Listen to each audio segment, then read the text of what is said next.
Well, thanks for coming to our screening series. To start with, let me just say, when you're taking a lot of footage that was never meant to be a movie and it's your job to turn it into a movie, where do you start? Yeah, we just looked at it all, you know, and we went through a pretty long, early part of the process with just really cataloging everything. Nothing was time-coded, you know. The media was all over the place. I mean, we had, you know, everything from iPhone photographs, you know, to some pretty good high-def coverage.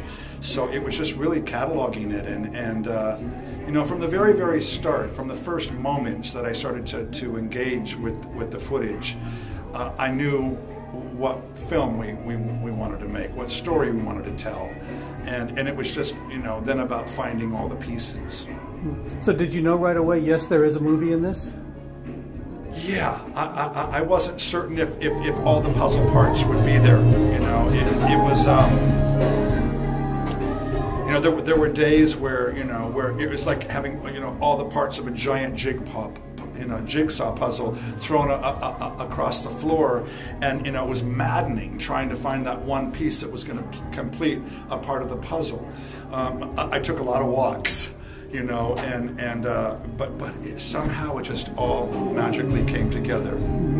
To create the musical numbers, I mean, how many different performances were you combining into what we see in the film? It depended. Sometimes we combined because it was the only way to tell the story.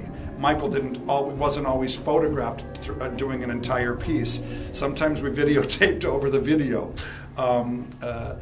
You know, sometimes, you know, he would just come in the middle of a piece, and other times he would do an entire piece from start to finish, you know, as you see in Human Nature, Billie Jean, and I Just Can't Stop Loving You, and a few other places.